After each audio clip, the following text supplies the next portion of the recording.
Ladies and gentlemen, you are about to hear a very frightening speech. This speech is an explanation of the plans now being laid to throw the United States into a third world war. It was made a short time ago before a large group in the congressional room of the Willard Hotel in Washington, D.C.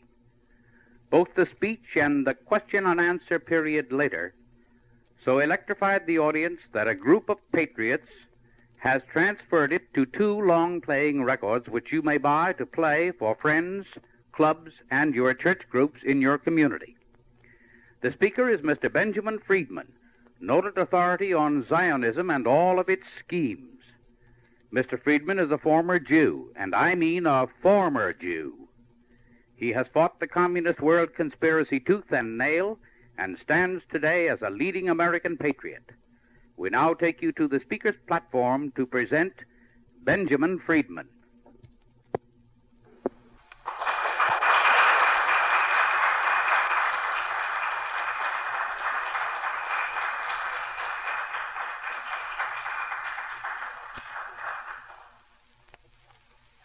What I intend to tell you tonight is something that you have never been able to learn from any other source.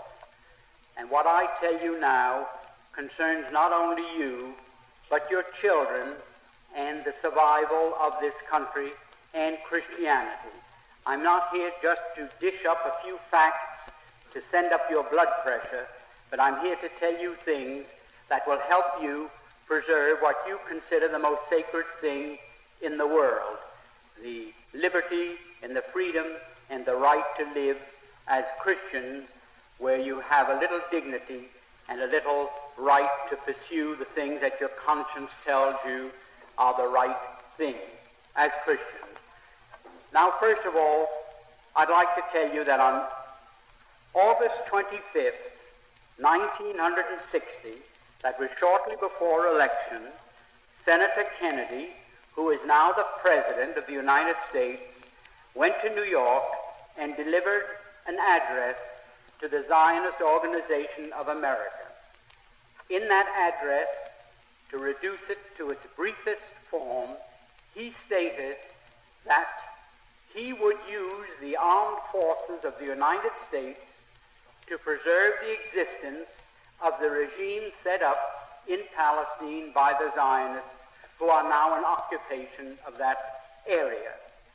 In other words, Christian boys are going to be yanked out of their homes, away from their families, and sent abroad to fight in Palestine against the Christian and Muslim Arabs who merely want to return to their homes.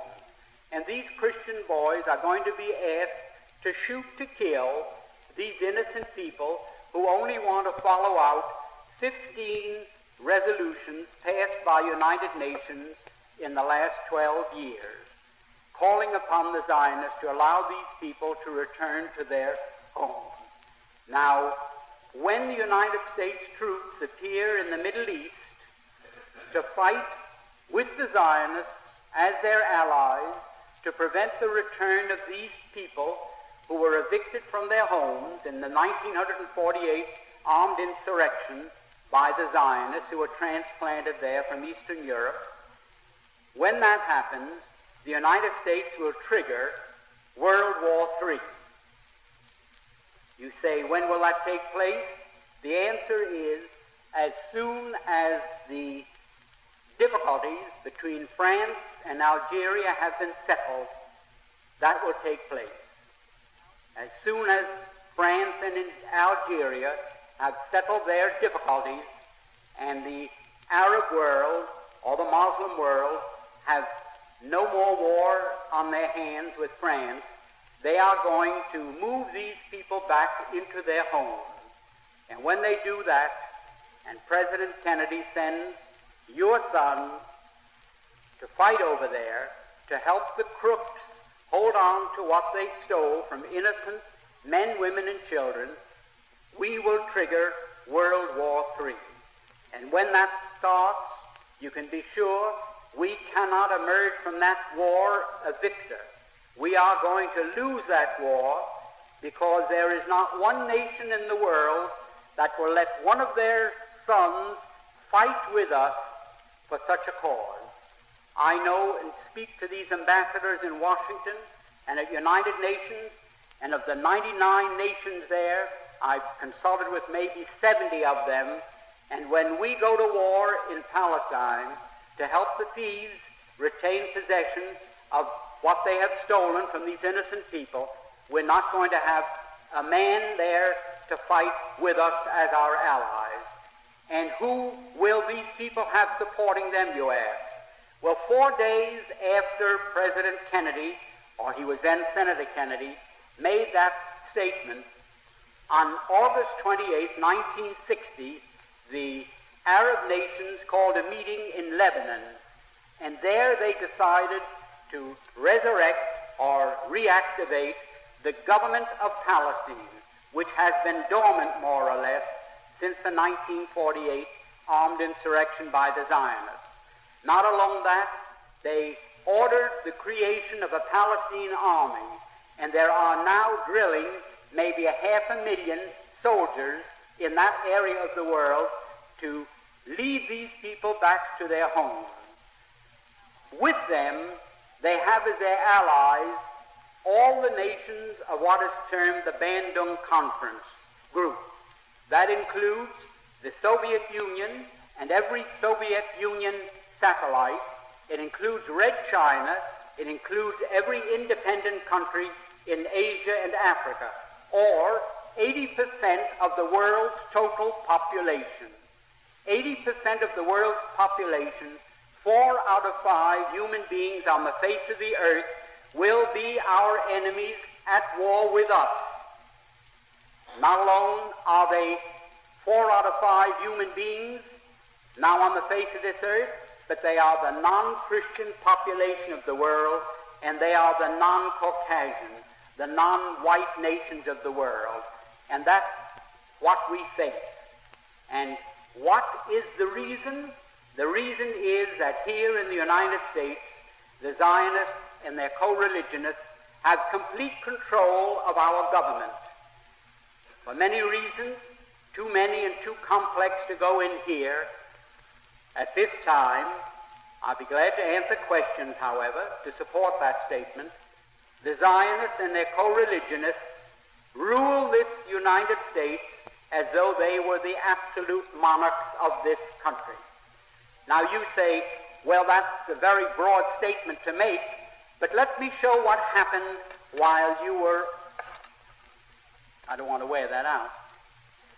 Let me show you what happened while we were all asleep. I'm including myself with you. We were all asleep. What happened? World War I broke out in the summer of 1914. 1914 was the year in which World War I broke out. There are a few people here my age who remember that. Now, that war was waged on one side by Great Britain, France, and Russia, and on the other side by Germany, Austria-Hungary, and Turkey. What happened? Within 2 years, Germany had won that war. Not alone won it nominally, but won it actually. The German submarines, which were a surprise to the world, had swept all the convoys from the Atlantic Ocean, and Great Britain stood there without ammunition for her soldiers, stood there with 1 week's food supply facing her, and after that, starvation. At that time, the French army had mutinied.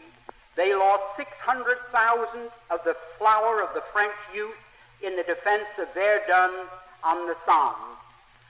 The Russian army was defecting. They were picking up their toys and going home. They didn't want to play war anymore. They didn't like the Tsar. And the Italian army had collapsed. Now, Germany, not a shot had been fired on the German soil. Not an enemy soldier had crossed the border into Germany. And yet, here was Germany offering England peace terms. They offered England a negotiated peace on what the lawyers call a status quo ante basis. That means let's call the war off and let everything be as it was before the war started. Well, England in the summer of 1916 was considering that seriously. They had no choice. It was either accepting this negotiated peace that Germany was magnanimously offering them, or going on with the war and being totally defeated. While that was going on, the Zionists in Germany, who represented the Zionists from Eastern Europe, went to the British War Cabinet, and I'm going to be brief because this is a long story, but I have all the documents to prove any statement that I make. If anyone here is curious or doesn't believe what I'm saying is at all possible. The Zionists in London went to the British War Cabinet and they said, look here, you can yet win this war. You don't have to give up. You don't have to accept a negotiated peace offered to you now by Germany. You can win this war if the United States will come in as your ally. The United States was not in the war at that time. We were fresh, we were young, we were rich, we were powerful. And they told England, we will guarantee to bring the United States into the war as your ally, to fight with you on your side, if you will promise us Palestine after you win the war. In other words, they made this deal. We will get the United States into this war as your ally. The price you must pay us is Palestine after you have won the war and defeated Germany, Austria-Hungary, and Turkey. Now, England had as much right to promise Palestine to anybody as the United States would have to promise Japan to Ireland for any reason whatsoever. It's absolutely absurd that Great Britain, that never had any connection or any interest or any right in what is known as Palestine, should offer it as coin of the realm to pay the Zionists for bringing the United States into the war. However, they made that promise in October of 1916. October 1916. And shortly after that, I don't know how many here remember it, the United States, which was almost totally pro-German, because the newspapers here were controlled by Jews, the bankers were Jews, all the media of mass communications in this country were controlled by Jews, and they were pro-German because their people, in a majority of cases, came from Germany, and they wanted to see Germany lick the Tsar. The Jews didn't like the Tsar, and they didn't want Russia to win this war. So the German bankers, the German Jews, Kuhn Loeb, and the other big banking firms in the United States refused to finance France or England to the extent of $1. They stood aside and they said, as long as France and England are tied up with Russia, not 1 cent. But they poured money into Germany. They fought with Germany against Russia, trying to lick the Tsarist regime. Now, those same Jews, when they saw the possibility of getting Palestine, they went to England and they made this deal. At that time, everything changed, like the traffic light that changes from red to green, where the newspapers had been all pro-German, where they'd been telling the people the difficulties that Germany was having fighting Great Britain commercially and in other respects. All of a sudden, the Germans were no good. They were villains. They were Huns. They were shooting Red Cross nurses. They were cutting off babies' hands, and they were no good. Well, shortly after that, Mr. Wilson declared war on Germany. The Zionists in London sent these cables to the United States, to Justice Brandeis, go to work on President Wilson. We're getting from England what we want. Now you go to work, and you go to work on President Wilson, and get the United States into the war. And that did happen. That's how the United States got into the war. We had no more interest in it. We had no more right to be in it than we have to be on the moon tonight instead of in this room. Now, the war, World War I, in which the United States participated, had absolutely no reason to be our war. We went in there, we were railroaded into it. If I can be vulgar, we were suckered into that war merely so that the Zionists of the world could obtain Palestine.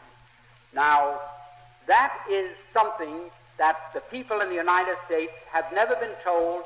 They never knew why we went into World War I. Now, what happened? After we got into the war, the Zionists went to Great Britain, and they said, well, we performed our part of the agreement.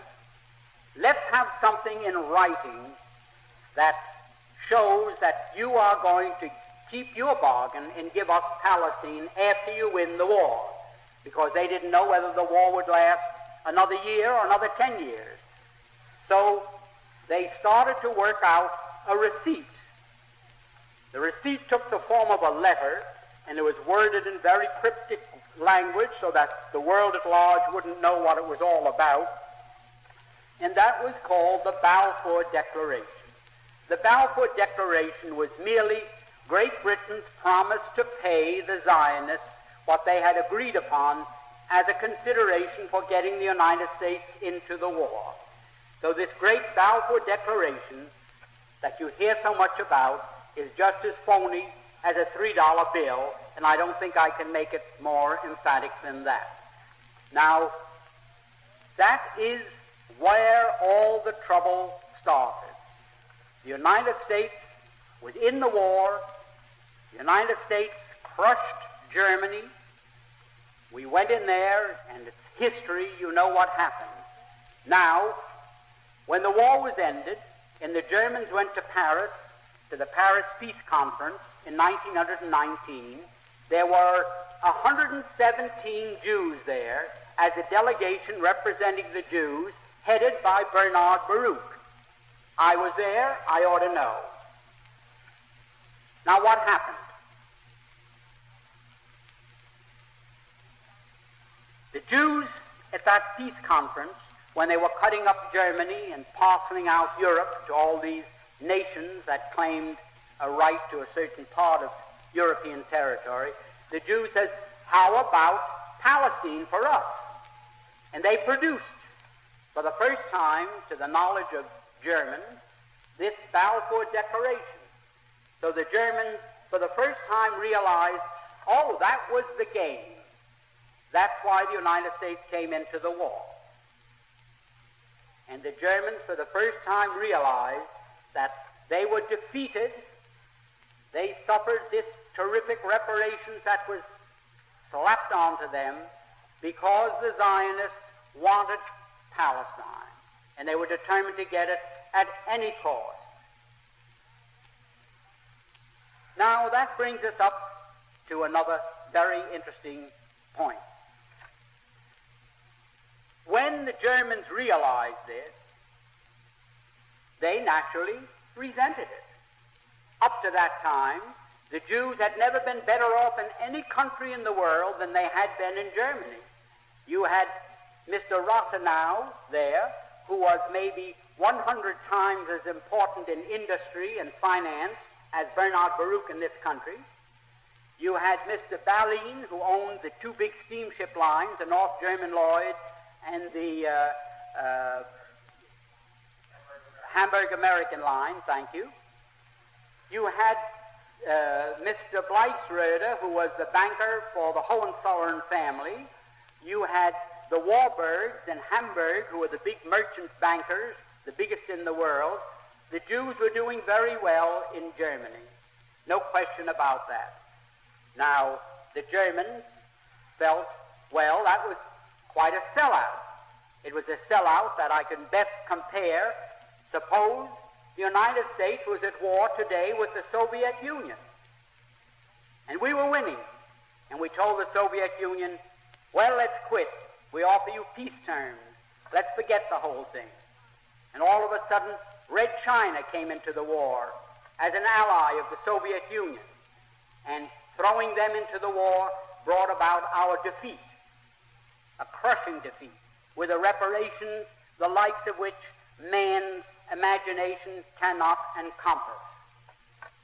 Imagine, then, after that defeat, if we found out that it was the Chinese in this country, our Chinese citizens, who all the time we thought they were loyal citizens working with us, was selling us out to the Soviet Union, and it was through them that Red China was brought into the war against us. How would we feel in the United States against Chinese? I don't think one of them would dare show his face on any street. There wouldn't be lampposts enough convenient to take care of them. Imagine how we would feel. Well, that's how the Germans felt towards these Jews. We've been so nice to them, and from 1905 on, when the first communist revolution in Russia failed and the Jews had to scramble out of Russia, they all went to Germany, and Germany gave them refuge, and they were treated very nicely.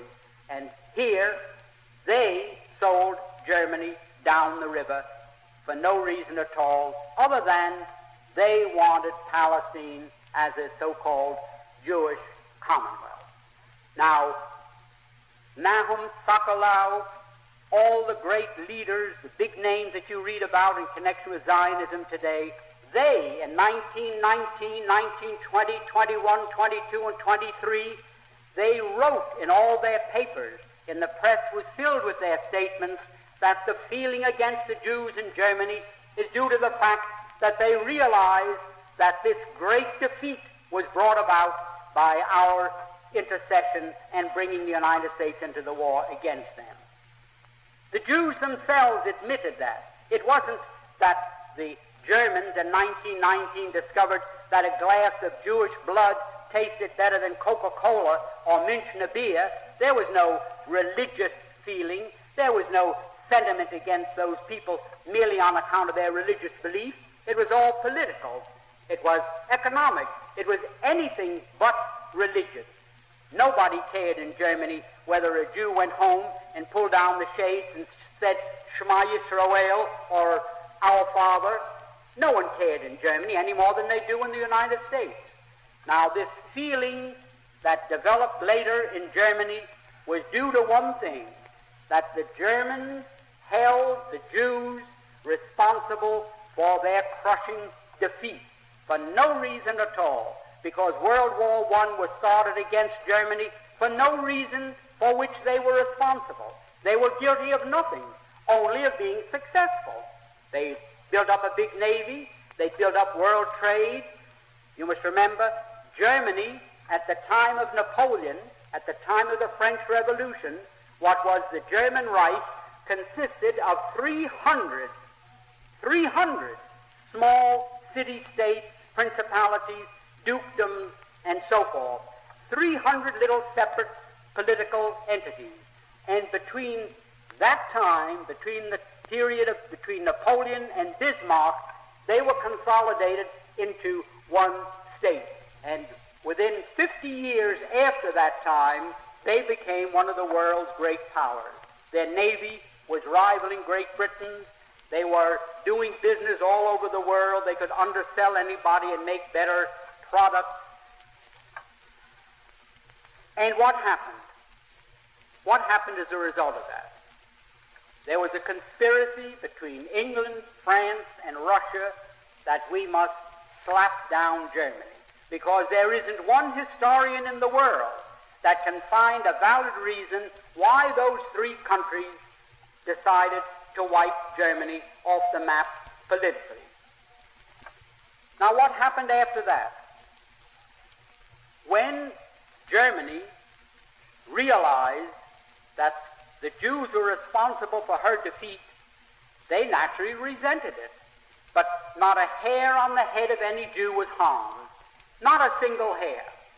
Professor Tanzel of Georgetown University, who had access to all the secret papers of the State Department, wrote in his book and quoted from a State Department document written by Hugo Schoenfeld, a Jew who Cordell Hull sent to Europe in 1933 to investigate the so-called camps of political prisoners.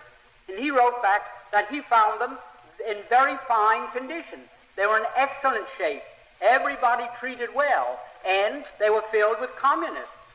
Well, a lot of them were Jews, because the Jews happened to be maybe 98% of the communists in Europe at that time. And there were some priests there, and ministers, labor leaders, Masons, and others who had international affiliation.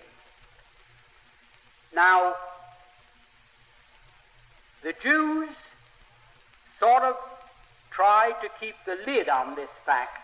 They didn't want the world to really understand that they had sold out Germany and that the Germans resented that.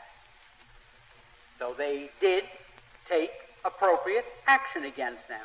They, shall I say, discriminated against them wherever they could. They shunned them, the same as we would the Chinese or the Negroes or the Catholics or anyone in this country that sold us out to an enemy and brought about our defeat. Now, after a while, the Jews of the world didn't know what to do. So they called a meeting in Amsterdam. Jews from every country in the world attended in July 1933. And they said to Germany, you fire Hitler and you put every Jew back into his former position, whether he was a communist, no matter what he was. You can't treat us that way. And we, the Jews of the world, are calling upon you and serving this ultimatum upon you. Well, the Germans told them, you can imagine. So what did they do? They broke up.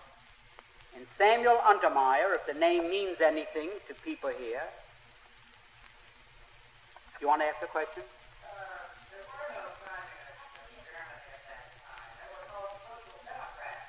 Well, I don't want to go by what they were called. We're now using English words, and what they were called in Germany is not very material, but they were communists because in 1917, the communists took over Germany for a few days.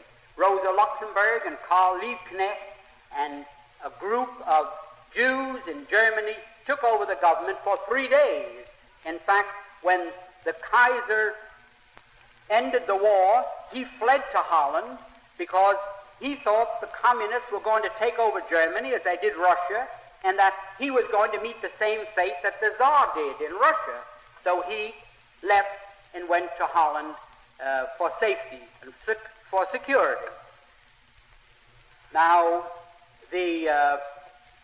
at that time, when the communist threat in Germany was quashed, it was quiet, the Jews were working still, trying to get back into their former status, and the Germans fought them in every way they could without hurting a hair on anyone's head. The same as one group, the prohibitionists, fought the people who were interested in liquor, and they didn't fight one another with pistols. They did it every way they could. Well, that's the way they were fighting the Jews in Germany. And at that time, mind you, there were 80 to 90 million Germans, and there were only 460,000 Jews. Less than 1/2% of the population of Germany were Jews. And yet, they controlled all the press, they controlled most of the economy, because they had come in and with cheap money, you know the way the mark was devalued, they bought up practically everything. Well, in 1933, when Germany refused to surrender, mind you, to the World Conference of Jews in Amsterdam, they broke up, and Mr. Untermeyer came back to the United States, who was the head of the American delegation and the president of the whole conference, and he went from the steamer to ABC and made a radio broadcast throughout the United States in which he said, "The Jews of the world now declare a holy war against Germany. We are now engaged in a sacred conflict against the Germans, and we are going to starve them into surrender. We are going to use a worldwide boycott against them that will destroy them because they are dependent upon their export business." And it is a fact that 2/3 of Germany's food supply had to be imported, and it could only be imported with the proceeds of what they exported, their labor. So if Germany could not export, 2/3 of Germany's population would have to starve. There just was not enough food for more than 1/3 of a population. Now, in this declaration, which I have here, it was printed on a whole page in the New York Times on August 7th, 1933, Mr. Samuel Untermyer boldly stated that this economic boycott is our means of self-defense. President Roosevelt has advocated its use in the NRA, which some of you may remember, where everybody was to be boycotted unless they followed the rules laid down by the New Deal, which of course was declared unconstitutional by the Supreme Court at that time. Nevertheless, the Jews of the world declared a boycott against Germany, and it was so effective that you couldn't find one thing in any store anywhere in the world with the words "Made in Germany" on it. In fact, an executive of the Woolworths Company told me that they had to dump millions of dollars worth of crockery and dishes into the river, that their stores were boycotted. If anyone came in and found a dish marked "Made in Germany," they were picketed with signs, Hitler, murderer, and so forth, and like something like these sit-ins that are taking place in the South. R.H. Macy, which is controlled by a family called Strauss, who also happen to be Jews, a woman found stockings there, which came from Chemnitz, marked "Made in Germany." Well, they were cotton stockings. They may have been there 20 years, because since I've been observing women's legs in the last 20 years, I haven't seen a pair with cotton stockings on them. So I saw Macy boycotted with hundreds of people walking around with signs, "Murderers" and "Hitlerites" and so forth. Now, up to that time, not one hair of any Jew had been hurt in Germany. There was no suffering, there was no starvation, there was no murder, there was nothing. Now, that, naturally, the Germans said, "Why, who are these people to declare a boycott against us and throw all our people out of work and our industries come to a standstill? Who are they to do that to us?" And they naturally resented it. Certainly they painted swastikas on stores owned by Jews. Why should a German go in and give their money to a storekeeper who is part of a boycott, who is going to starve Germany into surrender into the Jews of the world, who are going to dictate who their premier or chancellor was to be? Well, it was ridiculous. That continued for some time. And it wasn't until 1938 when a young Jew from Poland walked into the German embassy in Paris and shot one of the officials that the Germans really started to get rough with the Jews in Germany. And you found them then breaking windows and having street fights and so forth. Now, for anyone to say that, I don't like to use the word anti-Semitism because it's meaningless, but it means something to you still, so I'll have to use it. The only reason that there was any feeling in Germany against Jews was that they were responsible, number one, for World War I, number two, for this worldwide boycott, and number three, did I say for World War I, they were responsible for the boycott and also for World War II, because after this thing got out of hand, it was absolutely necessary for the Jews and Germany to lock horns in a war to see which one was going to survive. In the meanwhile, I had lived in Germany, and I knew that the Germans had decided, Europe is going to be Christian or communist. There is no in between. It's going to be Christian or it's going to be communist. And the Germans decided, we're going to keep it Christian if possible. And they started to rearm. And their intention was, by that time, the United States had recognized the Soviet Union, which they did in November 1933. The Soviet Union was becoming very powerful, and Germany realized, well, our turn is going to come soon unless we are strong. The same as we in this country are saying today, our turn is going to come soon unless we're strong, and our government is spending $83 or $84 billion of your money for defense, they say. Defense against who? Defense against 40,000 little Jews in Moscow that took over Russia and then, in their devious ways, took over control of many other governments of the world.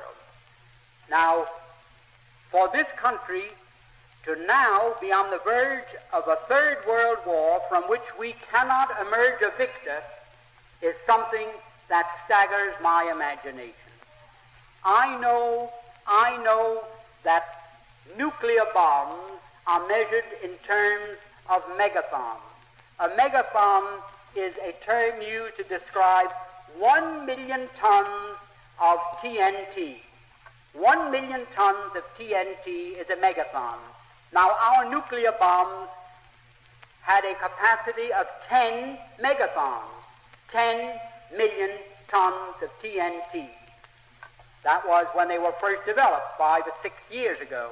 Now, the nuclear bombs that are being developed have a capacity of 200 megathons.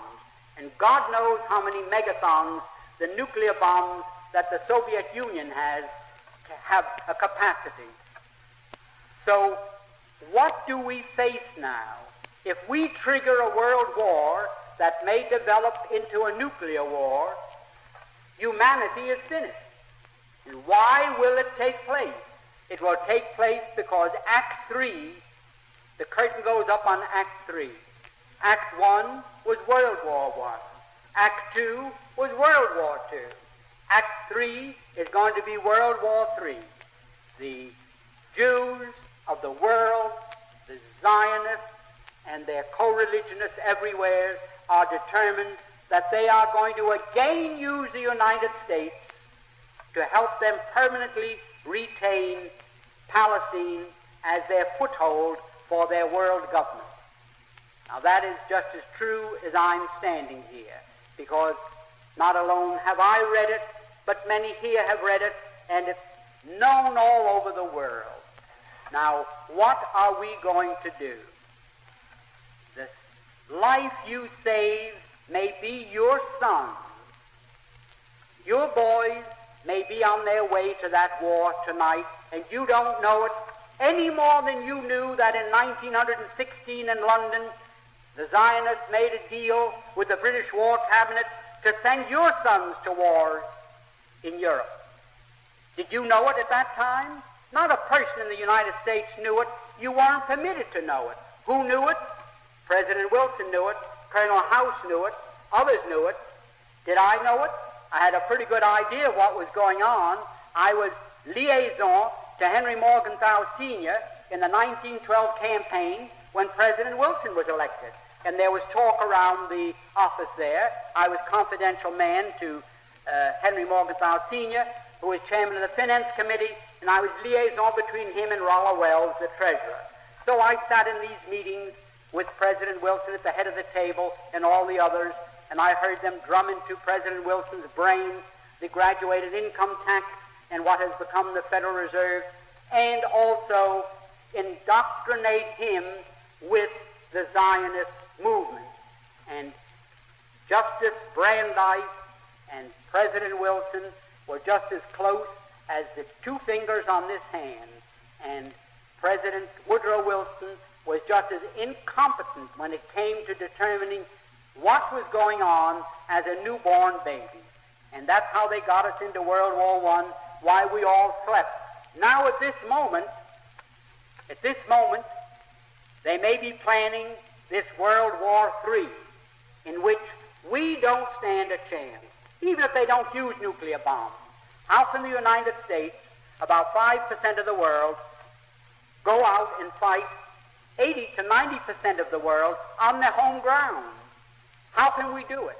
Send our boys over there to be slaughtered for what?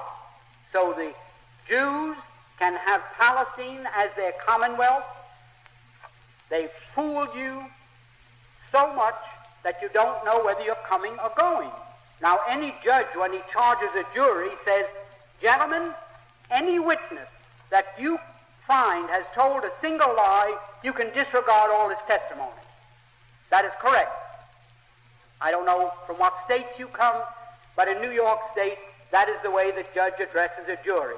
If that witness said one lie, disregard his testimony.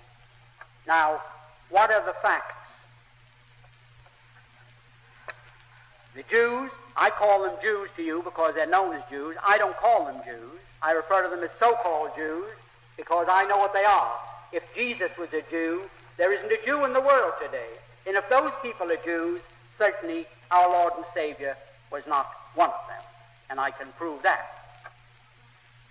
Now what happened? The Eastern European Jews, who form 92% of the world's population, of those people who call themselves Jews, were originally Khazars. They were a warlike tribe that lived deep in the heart of Asia. And they were so warlike that even the Asiatics drove them out of Asia into Eastern Europe. And to reduce this, so you don't get too confused about the history of Eastern Europe, they set up this big Khazar kingdom, 800,000 square miles. Only there was no Russia, there were no other countries, and the Khazar kingdom was the biggest country in all Europe. So big and so powerful that when the other monarchs wanted to go to war, the Khazars would loan them 40,000 soldiers. That's how big and powerful they were. Now, they were phallic worshippers, which is filthy. I don't want to go into the details of that now. It was their religion, the way it was the religion of many other pagans or barbarians elsewhere in the world. Now, the king became so disgusted with the degeneracy of his kingdom that he decided to adopt a so-called monotheistic faith, either Christianity, Islam, the Muslim faith, or what is known today as Judaism, really Talmudism. Mr. Friedman's address will be continued on the second recording, along with a question and answer period between Mr. Friedman and the audience. Now, the king became so disgusted with the degeneracy of his kingdom that he decided to adopt a so-called monotheistic faith, either Christianity, Islam, the Muslim faith, or what is known today as Judaism, really Talmudism. So, like spinning a top, he said, eeny, meeny, miny, mo, and he picked out so-called Judaism. And that became the state religion, and he sent down to the Talmudic schools of Pelham Bitha and Surah, and brought up thousands of these rabbis with their teachings, and he opened up synagogues and schools in his kingdom of 800,000 people, 800,000 square miles, and maybe 10 to 20 million people, and they became what we call Jews. There wasn't one of them that ever had an ancestor that ever put a toe in the Holy Land, not alone in Old Testament history, but back to time, the beginning of time. Not one of them. And yet they come to the Christians and they ask us to support their armed insurrection in Palestine by saying, well, you want to certainly help repatriate God's chosen people to their promised land, their ancestral homeland. It's your Christian duty. We gave you one of our boys as your Lord and Savior. You now go to church on Sunday and kneel, and you worship a Jew, and we are Jews. Well, they were pagan Khazars who were converted just the same as the Irish.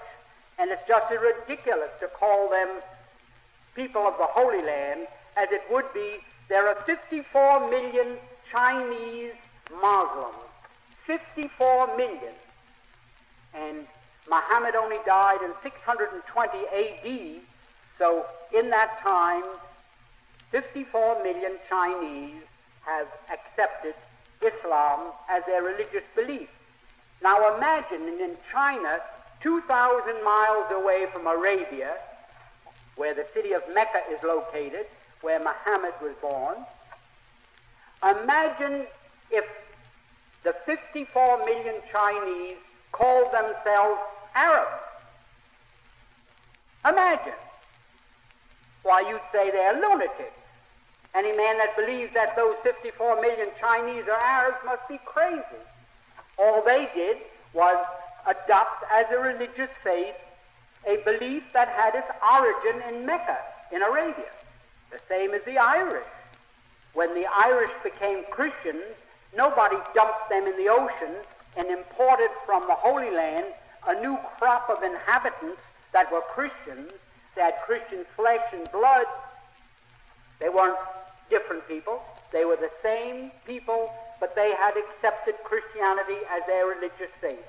Now these pagans, these Asiatic, these Turco-Finns, they were a Mongoloid race who were forced out of Asia into Eastern Europe. They likewise, because their king took the faith, this Talmudic faith, they had no choice, just the same as in Spain. If the king was Catholic, everybody had to be a Catholic. If not, you had to get out of Spain. So everybody, they lived on the land just like the trees in the bushes. A human being belonged to the land under that feudal system. So they all became what we call today Jews. Now imagine how silly it was for the Christians, for the great Christian countries of the world to say, we're going to use our power, our prestige, to help repatriate God's chosen people to their ancestral homeland, their promised land. Now, could there be a bigger lie than that? Could there be a bigger lie than that?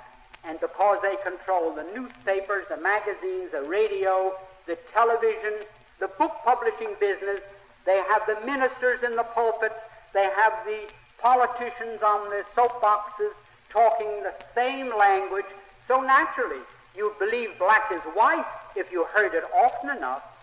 You wouldn't call black black anymore, you'd start to call black white, and nobody could blame you. Now, that is one of the great lies, that is the foundation of all the misery that has befallen the world. Because after 2 wars fought in Europe, World War I and World War II, if it wasn't possible for them to live in peace and harmony with the people in Europe, like their brethren are living in the United States, what were the 2 wars fought for? Did they have to, like you flush the toilet because they couldn't get along? Did they have to say, well, we're going back to our homeland, and you Christians help us? I can't understand yet how the Christians in Europe could have been that dumb, because every theologian, every history teacher knew the things that I'm telling you. But they naturally bribed them, shut them up with money, stuffed their mouth with money, and now I don't care whether you know all this or not. It doesn't make any difference to me whether you know all these facts or not. But it does make a big difference to me. I've got in my family boys that will have to be in the next war. And I don't want them to go and fight and die like they died in Korea, like they died in Japan, like they died all over the world. For what? To help crooks hold on to what they stole from innocent people who had been in peaceful possession of that land, those farms, those homes, for hundreds and maybe thousands of years? Is that why the United States must go to war? Because the Democratic Party wants New York State, the electoral votes, Illinois, the electoral votes, in Pennsylvania, the electoral votes, which are controlled by the Zionists and their co-religionists, the balance of power. In New York City, there are 400,000 members of the Liberal Party all Zionists and their co-religionists, and New York State went for Kennedy by 400,000 votes. Now, I don't blame Mr. Kennedy. I'm fond of Mr. Kennedy. I think he's a great man. I think he can really pull us out of this trouble if we get the facts to him. And I believe he knows a great deal more than his appointments indicate he knows. He's playing with the enemy. Like when you go fishing, you've got to play with the fish. Let him out and pull him in, and let him out and pull him in. But knowing Mr. Kennedy's father and how well informed he is on this whole subject and how close Kennedy is to his father, I don't think Mr. Kennedy is totally in the dark. But I do think that it is the duty of every mother, every loyal Christian, every person that regards the defense of this country as a sacred right, that they communicate not with their congressman, not with their senator, but with President Kennedy, and tell him, I do not think that you should send my boy or our boys wearing the uniform of the United States of America and under the flag that you see here, our red, white, and blue, to fight there to help keep in the hands of thieves that which they have stolen. I think everyone should not alone write once, but keep writing and get your friends to write. Now, I could go on endlessly and tell you these things to support what I have just asked you to do, but I don't think it's necessary to do that. You're above the average group in intelligence, and I don't think it's necessary to impress this anymore. But I want to tell you one more thing. You talk about, oh, the Jews. Why the Jews? Christianity. Why we got Christianity from the Jews. And the Jews gave us Jesus, and the Jews gave us our religion. But do you know that on the Day of Atonement that you think is so sacred to them, that on that day, and I was one of them. This is not hearsay. I'm not here to be a rabble-rouser. I'm here to give you facts. When on the Day of Atonement you walk into a synagogue, the very first prayer that you recite, you stand, and it's the only prayer for which you stand, and you repeat 3 times a short prayer, the Kal Nidra. You enter into an agreement with God Almighty that any oath, vow, or pledge that you may make during the next 12 months, any oath, vow, or pledge that you may take during the next 12 months shall be null and void. The oath shall not be an oath. The vow shall not be a vow. The pledge shall not be a pledge. They shall have no force and effect, and so forth and so on. And further than that, the Talmud teaches, don't forget, whenever you take an oath, vow, and pledge, remember the Kal Nidra prayer that you recited on the Day of Atonement, and that exempts you from fulfilling that. How much can you depend upon their loyalty? You can depend upon their loyalty as much as the Germans depended upon it in 1916. And we're going to suffer the same fate that Germany suffered, and for the same reason. You can't depend upon something as insecure as the leadership that is not obliged to respect an oath, vow, or pledge. Now, I could go on and recite many other things to you, but I would have a little respect for your time, and you want to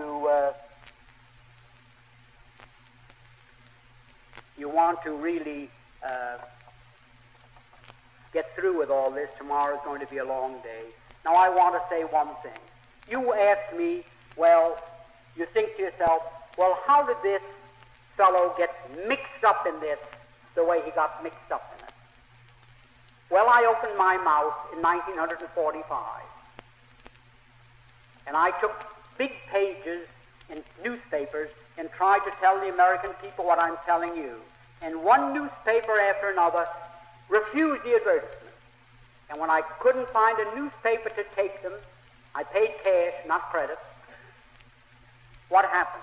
My lawyer told me, well, there's an editor over in Jersey with a paper. He'll take your announcement. So I was brought together with Mr. McGinley, and that's how I met him. So somebody told me, the lawyer who introduced me, who was the son of the dean of the Methodist bishops, he said, well, I think he's a little anti-Semitic. I don't know whether I can get him over here. So he brought him over to my apartment, and we hit it off wonderfully and have since then. Now, I say this, and I say it without any qualification, I say it without any reservation, and I say it without any hesitation. If it wasn't for the work that Mr. Conde McGinley did with common sense, he's been sending out from 1,800,000 to 2 million every year.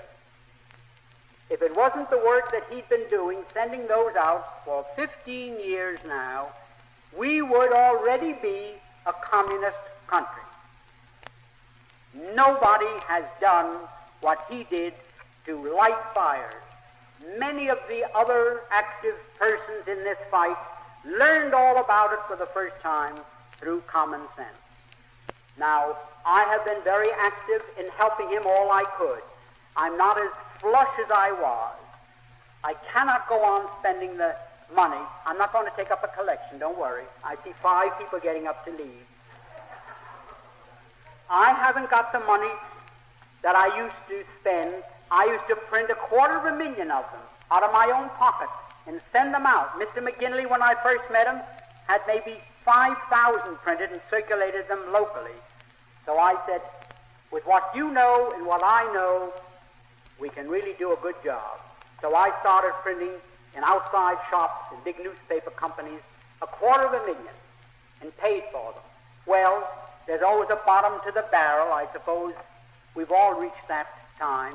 Well, I'm not so poor that I can't live without working, and that's what worries the Anti-Defamation League.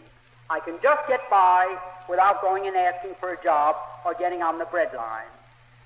But Mr. McGinley is working, he's sick in bed, and he's going at this stronger than ever. And all I want to say is that they want to close up common sense more than any other single thing in the whole world as a death blow to the fight Christians are making to survive. So I want to just tell you this. All they do is circulate rumors. Mr. Benjamin H. Friedman, the wealthy backer of common sense. Well, the reason they do that is to discourage the people in the United States. Don't send any money to common sense. They don't need it. They've got the wealthy Mr. Friedman as a backer. That all has strategy. They don't want to advertise me so that people that have real estate or securities to sell will come and call on me. They just want people to lay off common sense. And all I'm telling you is, I do try to help them, but I haven't been able to, and I'll be very honest. One thing I won't do is lie. In the last year, I've had so much sickness in my family that I could not give him $1. How he managed to survive, I don't know. God alone knows, and he must be in God's care, because how he pulled through with his sickness and with his financial troubles, I don't know. But that press is working, and every 2 weeks, about 100, 150,000 of common sense go out with a new message. And if that information could be multiplied, if people that now get it could buy 10 or 25 or 50, give them around, plow that field, sow those seeds. You don't know which will take root. But for God's sake, this is our last chance. And I know there are many other people in the field that are doing wonderful work. Mr. Goff, Mrs.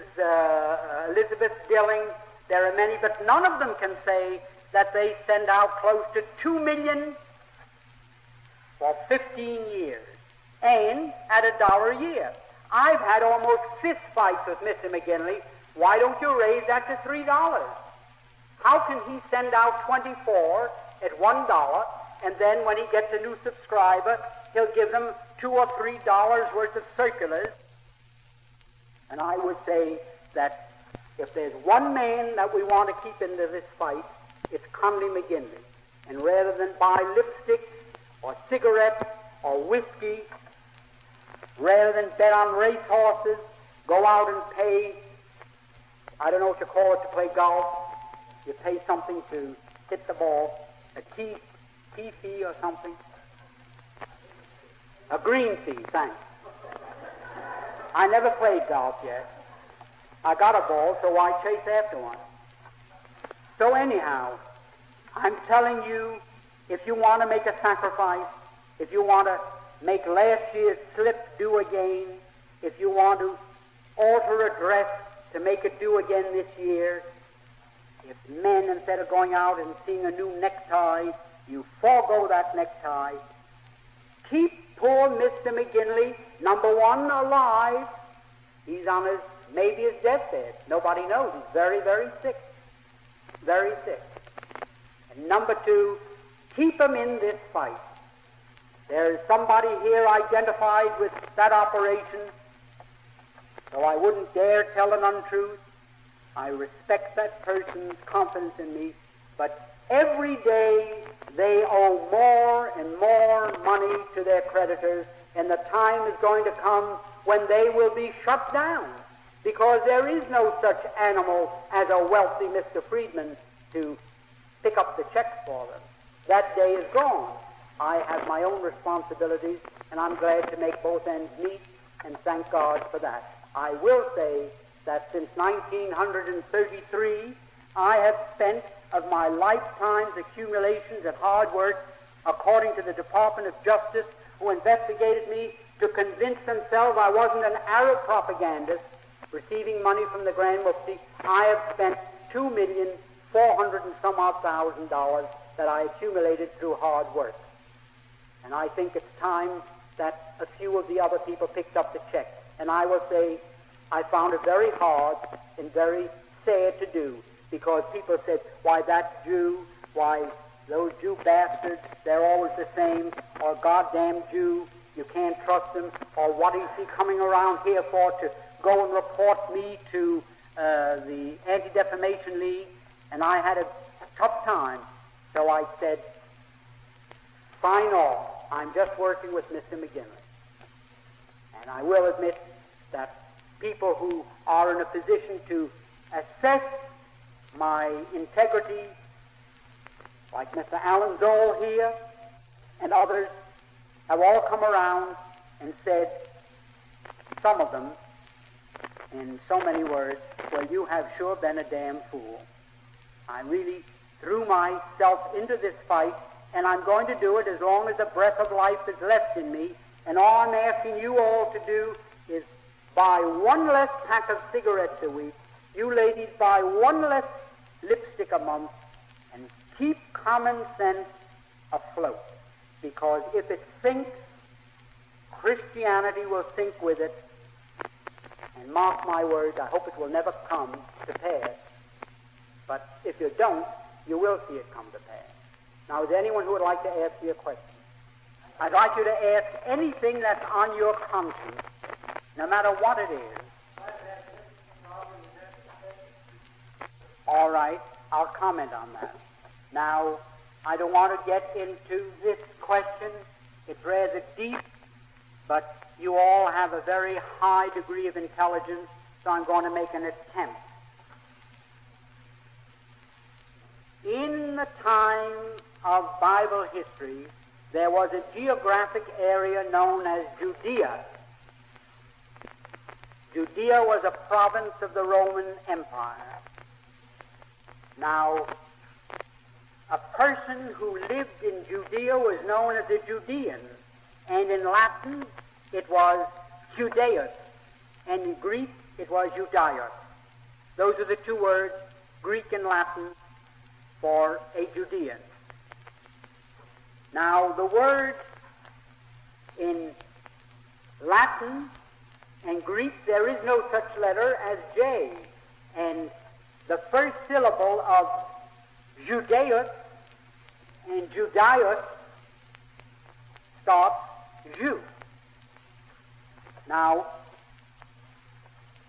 When the Bible was written, it was first written in Greek, Latin, Canantish, Syriac, Aramaic, all those languages.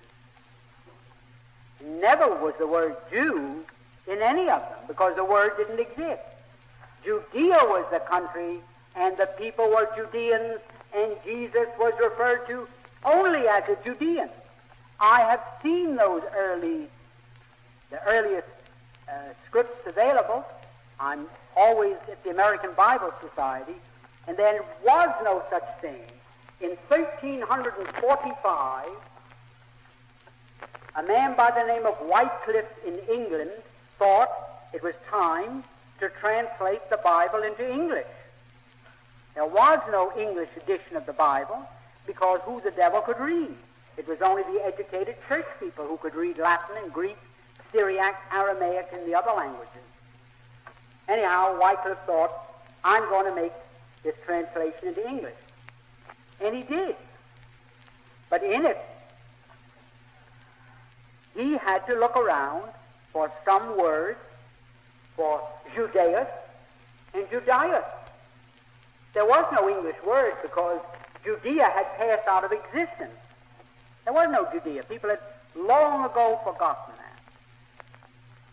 So he, in the first translation, used a word in referring to Jesus as G-Y-U, Jew. The first translation of the Bible, of the Scriptures into English, Jesus was referred to as G-Y-U, Jew. There was no printing press. Now, between 1345 and the 17th century, when the printing press came into use, that word passed through so many changes. I have them all here. If you want, I can read them to you. I will.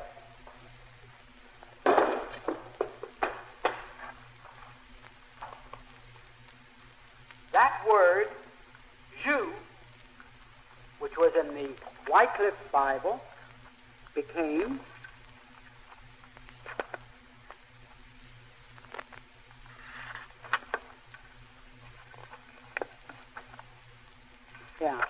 it was first G-Y-U, Jew, then G-I-U, Jew, then I-U, Jew, because the I in Latin is pronounced like the J, like Julius Caesar is I-U-L. There is no J in Latin. Then I-U-W, Jew. Then I-E-U-U. Then I-E-U-I, Jewy. Then I-W-E. Then I-O-W. Then I-E-W-E, all in Bibles as time went on. Then I-E-U-E. Then I-U-E. Then I-V-E. Then I-E-W. And finally, in the 18th century, J-E-W, Jew.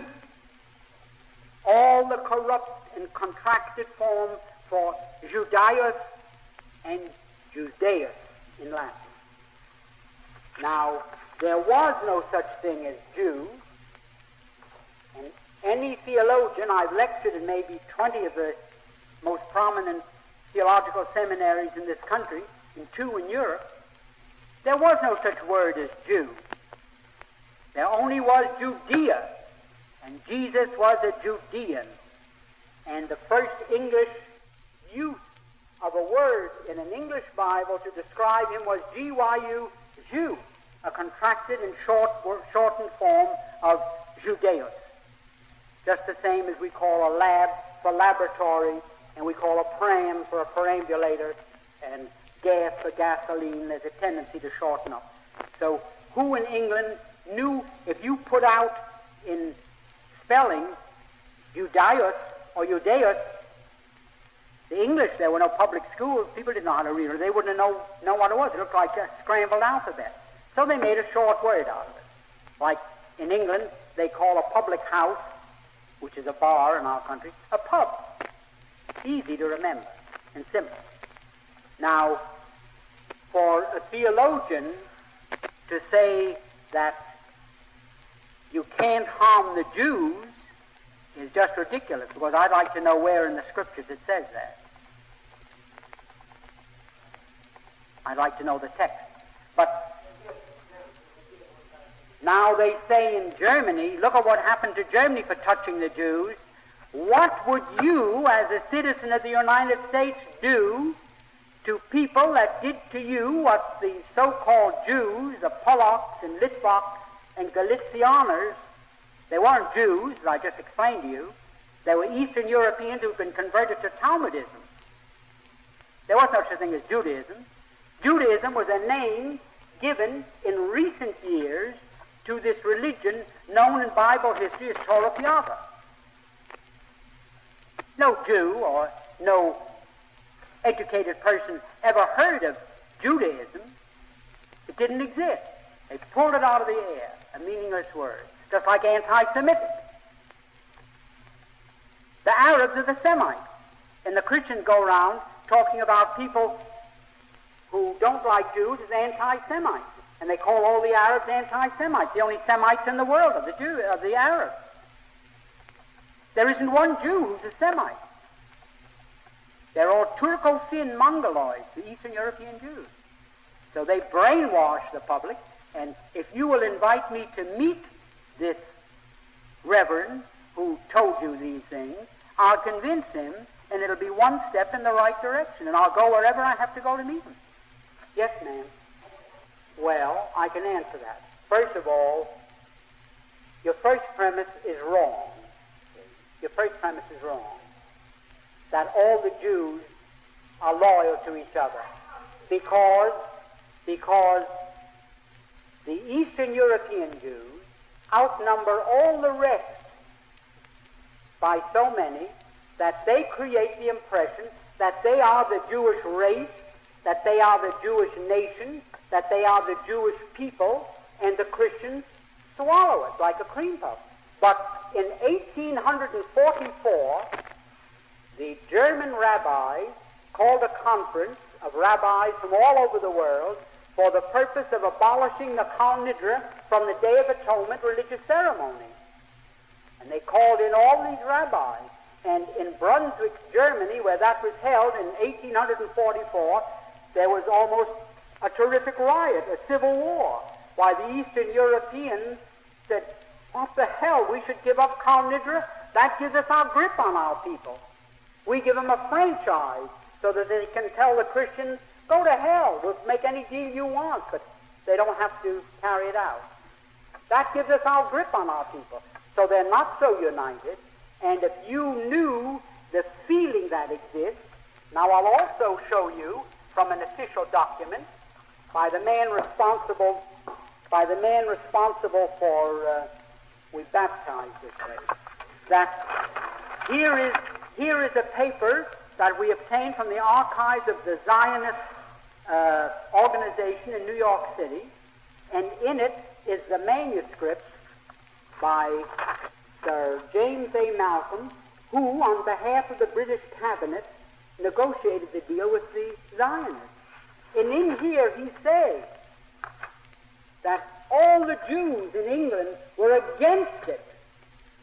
The Jews that had been there for years, the Sephardics, those that had Portuguese and Spanish and Dutch ancestry, who were monotheists and believed in that religious belief, while these Eastern European Jews were still running around in the heart of Asia. And then they came into Europe.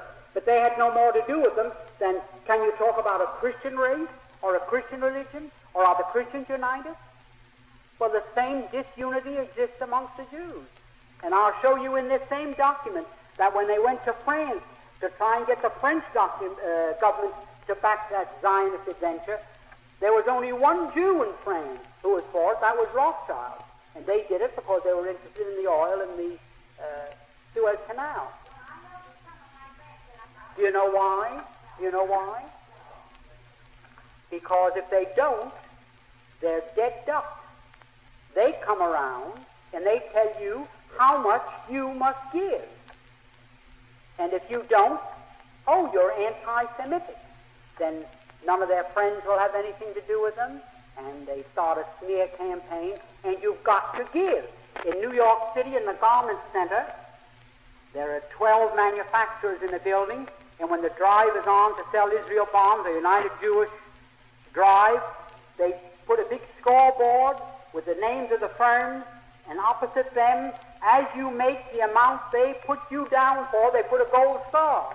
And the buyers are told, when you come into that building to call on someone and they haven't got a gold star, go up and tell them you won't buy from them until they have a gold star. Blackmail. I don't know what else you can call it. Then what do they do? They tell you it's for humanitarian purposes, and they've sent maybe $8 billion to Israel, tax exempt, tax deductible. So if they hadn't sent that $8 billion to Israel, $7 billion of it would have gone into the United States Treasury as income tax. So what happens? That $7 billion deficit, that air pocket, the dumb Christians have to make up. They put a bigger tax on gas or bread or corporation tax. Somebody has to pay the housekeeping expenses for the government. So why do you let these people send their money over there to buy guns, to drive people out of their ancient homeland, and you say, oh, well, the poor Jews, they have no place to go, and they're persecuted all their life. They've never been persecuted for religion. And I wish I had 2 rows of rabbis here to challenge me. Never once in all history have they been persecuted for their religion. Do you know why the Jews were driven out of England? You know they were, in Edward I in 1285, and they never came back until the Cromwell Revolution, which was financed by the Rothschilds. For 400 years there wasn't a Jew. But do you know why they were driven out of? Because in the Christian faith and the Muslim faith, it's a sin to charge rent for the use of money. In other words, what we call interest is a sin. So the Jews had a monopoly in England, and they charged so much interest, and when the lords and dukes couldn't pay, they foreclosed. And they were creating so much trouble that the King of England finally made himself their partner, because when they came to foreclose, some of these dukes bumped off the Jews, the moneylenders. So the king finally said, and this is all in history, look up Hyamson or Roth, The History of the Jews in England, 2 books you can find in your library, that when the king found out what this trouble was all about, and he found out how much money they were making, he declared himself a 50% partner of the moneylenders, Edward I. And for many years, 1/3 of the revenue of the British Treasury came from the 50% interest in money lending by the Jews. But it got worse and worse, so much worse, that they kept up this idea of bumping off the money lenders. And then the King of England said, well, I declare myself the heir of all the money lenders. If they're bumped off, you've got to pay me, I'm his sole heir. So that made so much trouble, because the king had to go out and collect it with an army, that he told the Jews, get the hell out of here. And he gave every Jew, there were 15,000 of them, they had to get out, and they went across to Ireland. And that's how Ireland got into the United Kingdom. When King Edward found out what they were doing, he said, well, if anybody takes that nice island over there, I'm going to take it for myself. And he sent Robert Southguard with a mercenary army and conquered Ireland. So, show me one time there is no case in all history that I know about where a Jew was persecuted in any country because he went home and put on those things, the Tallis and Trillim, and said Shema Yisroel, instead of going into a church and saying Our Father in heaven. Not one. It's always their impact on the political, social, or economic customs and traditions of the community in which they settle. Now, somebody back there wants to answer. Yes, sir. I have in my hand Well, they say most of those things themselves.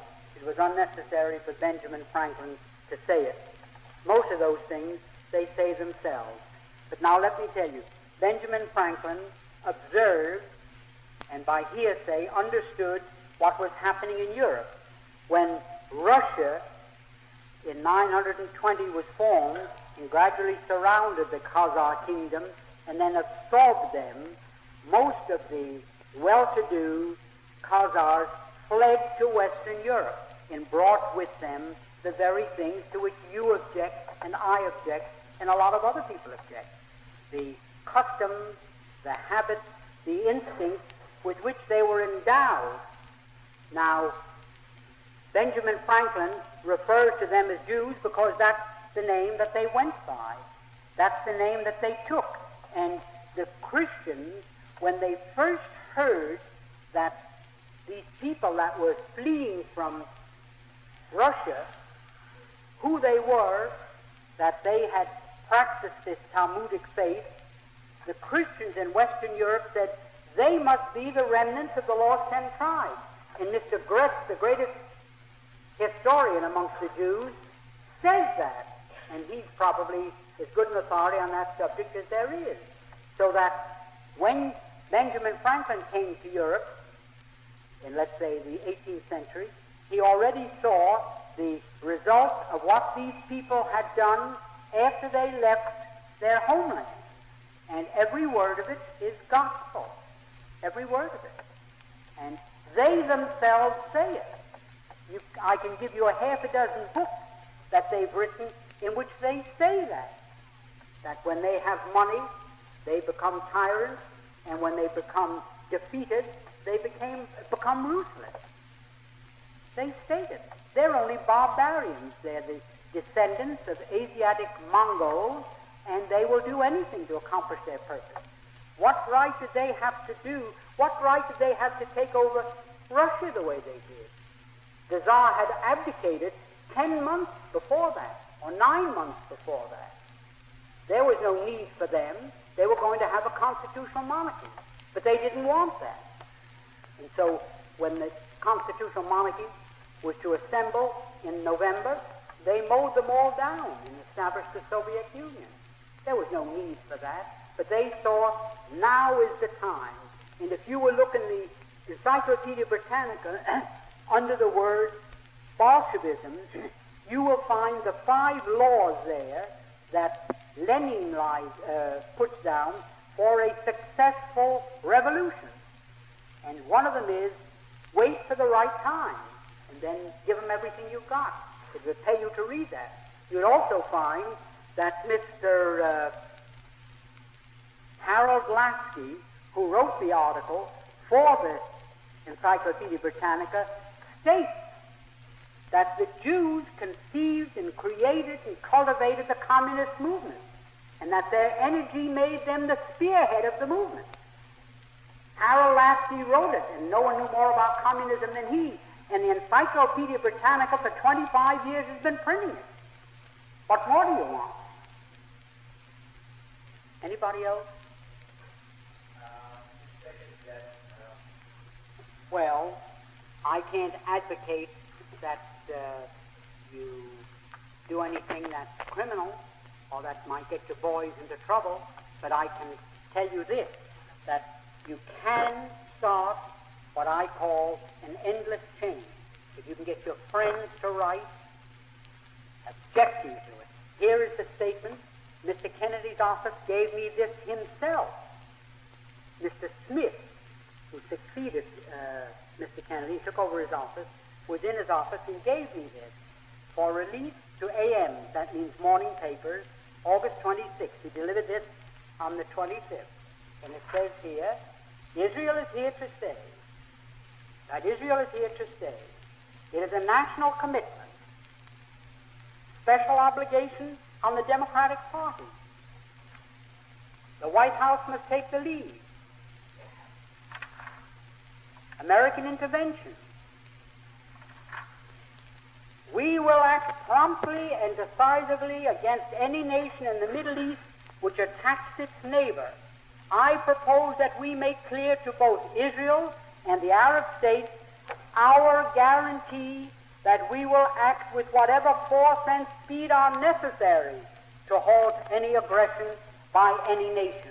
Well, do you call the return of people to their homeland aggression? Is Mr. Kennedy going to do that? Suppose 3 million Mexicans came into Texas and drove the 6 million Texans into the deserts of Arizona and New Mexico. Suppose these Mexicans were slipped in there, armed, the Texans are disarmed, and one night they drove them all out of Texas, and they declared themselves the Republic of the Alamo. What would the United States say? Would we say it's aggression for these Texans to try to get their homes back from these Mexican thieves? Suppose the Negroes in Alabama were secretly armed by the Soviets, and overnight they rose up and drove all the whites into the swamps of Mississippi and Georgia and Florida. Drove them out completely, and they declared themselves the Republic of Ham or the Republic of something or other. Would we call it aggression if these people, the whites of Alabama, tried to go back to their homes? What would we think if the Soviet Union says, no, those Negroes now occupy them, let them there? Or if the Soviet Union said, no, those Mexicans are in Texas, they declared themselves a sovereign state, leave them there. You have plenty of room in Utah and Nevada. Settle them elsewhere. Would we call it aggression if the Alabama whites or the Texans wanted to go back to their homes? So now you've got to write to President Kennedy and say, we do not consider it aggression in the sense that you use the word if these people want to return to their homes, as United Nations 15 times in the last 12 years called upon the Zionists in occupation of Palestine to allow these people to return to their former homes and farms. Now, I'm sure that Kennedy is smart, and when he used the word aggression, he may have had in the back of his mind, well, maybe I can get out of this. You can't call it aggression if people merely want to get back to their homes. You have just heard an address by Benjamin H. Friedman, World Authority on the Communist Conspiracy and its treasonous aims to unleash the United States into a third world war. Mr. Friedman's talk has been recorded on two 12-inch long playing records, which can be played on any home phonograph. You can purchase these two recordings for a total of $6.